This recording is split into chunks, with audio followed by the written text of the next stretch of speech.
AITA for ending my 16-year relationship after finding proof that my almost ex-husband was still seeing his ex. Hi Reddit. This might be long, but I really need outside perspective because my head is spinning that I, 59F, and my husband Mark, 67M, have been together for nearly 36 years total, married for 20. Like any couple, we had our share of ups and downs, but for a long time, I thought we had built something solid. About 16 years ago, our marriage started falling apart. I had recently gotten a major promotion at work and was suddenly making more money than Mark. Instead of being happy for me, he sank into what I can only describe as a deep depression. He withdrew from everything, me, our kids, even himself. He would snap at the kids, criticize me constantly, and generally seemed angry at the world. I stayed as long as I could, trying therapy, patience, compassion, but when I saw our children starting to mimic his behavior, I knew I had to protect them. So I left. We separated amicably, believe it or not. It was painful but civil. We both went into therapy, him for the first time ever, and agreed to focus on co-parenting and personal healing. For 4 years, we lived separate lives. We both dated other people. We found a rhythm. After those 4 years, Mark and I somehow found our way back to each other. Slowly, carefully. We started dating again, exclusively this time, but chose not to move back in together. We kept separate homes, separate routines, but spent weekends, holidays, and family events together.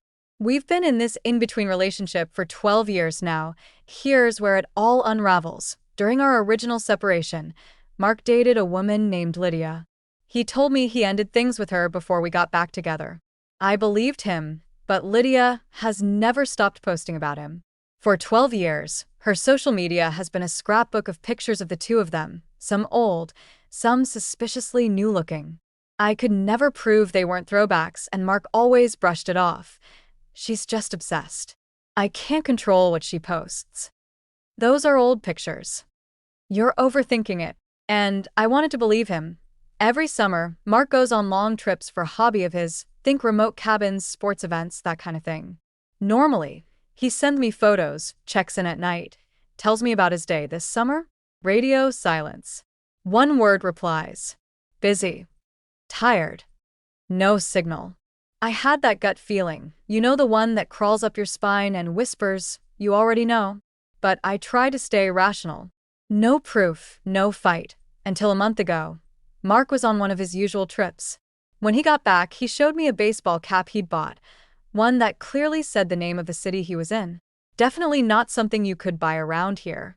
I didn't think much of it until Lydia posted pictures of her and Mark together in that same city. And there he was, wearing the exact same cap. Her caption? Something nauseatingly vague like, "Some things never change, 2 hearts." I confronted him, sent him the screenshots. He immediately said the pictures were fake, claimed he had spoken to her recently, and that she must have edited the photos from the pictures he sent her of his trip. I just sat there in silence because, excuse me? He sent her pictures of his trip? The same woman he claims not to talk to? The same one who's been posting their photos for years. Even if the photos were fake, which I don't believe for a second, why on earth is he still communicating with her behind my back? And for the record, maybe you can fake a background, but you can't fake the reflection in sunglasses. The cap, the colors, the angle, everything matched. So I told him I was done. After all this time, all the therapy, all the rebuilding, I'm walking away. He's still insisting it's all doctored and that I'm throwing everything away over one photo. But that one photo feels like the final insult after years of half-truths and gray areas. So, Reddit, AITA for dumping my husband over a single photograph? Comment: nope, you're not the A. He didn't just lie, he kept feeding that woman information for years. You were patient far longer than most people would have been. Good for you, for finally choosing peace.